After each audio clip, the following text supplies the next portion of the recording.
Dmitry Alexander Polshevsky with the daily report on American propaganda. Yesterday, the daily capitalist pigs violated our airspace and dropped packages filled with American propaganda all over Moscow, trying to impress on us their evil desires.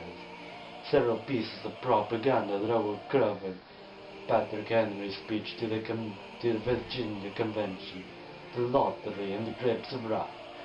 The rest were quickly burned so as not to soil the minds of our great nation.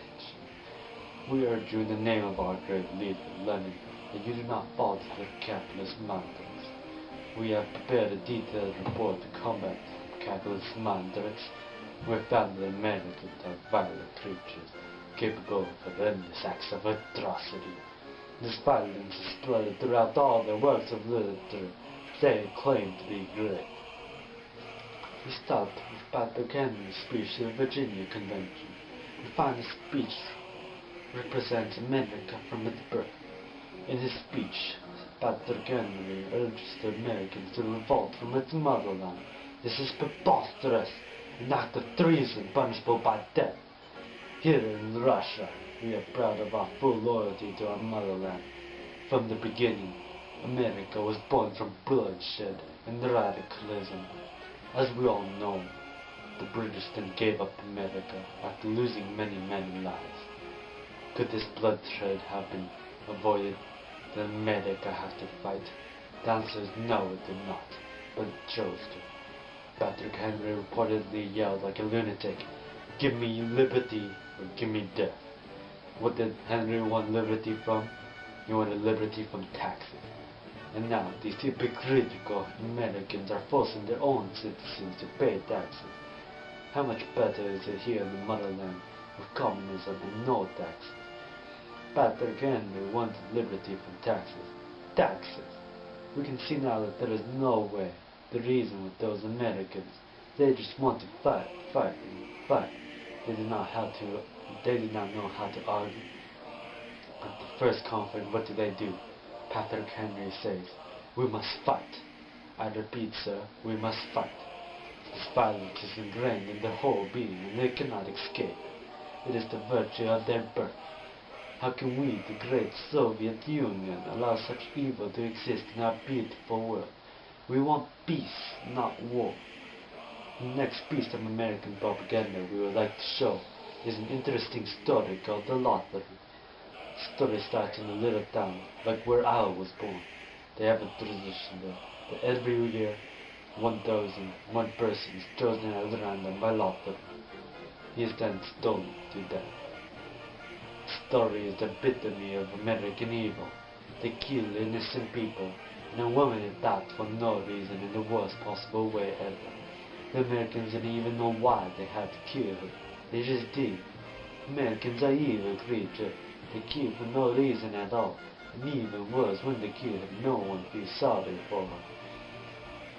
Quote, Miss Delacroix selected a stone so large she had to pick it up with 2 hands.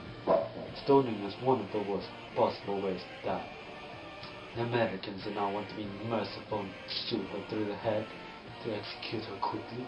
They decide to kill her in a long, painful way, stone. They don't just want to kill, they want the victim to suffer. The children had stoned already, and some gave little Davy Hutchinson a stone pebble.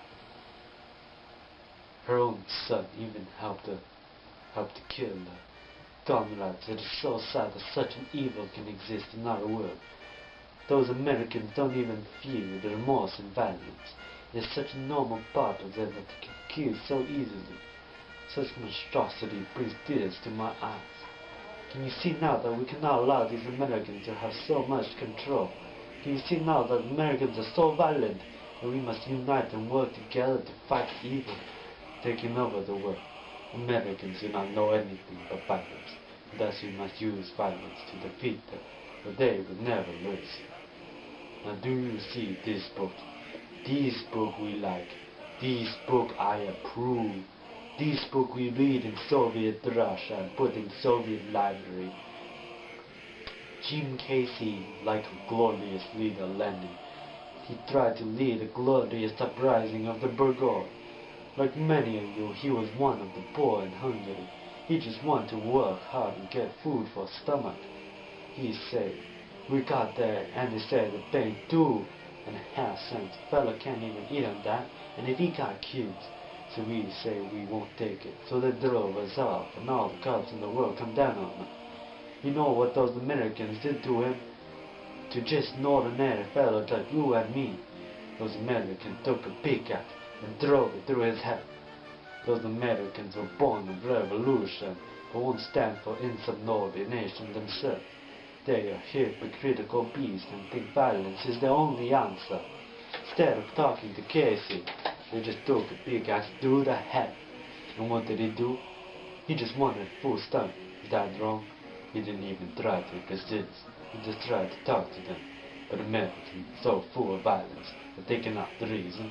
They can only fight. Also, you know what the cop said as he killed them?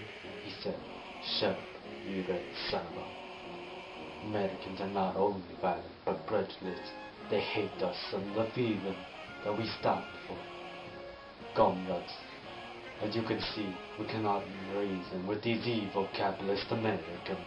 They were born in violence, embrace violence, listen only to violence. We are the peaceful people of our great motherland. We must prevail against this evil. Comrades, we must unite against this Western evil that has taken over the world. We must be champions of peace against the American perpetrators of violence. We shall stand strong for Lenin and the motherland.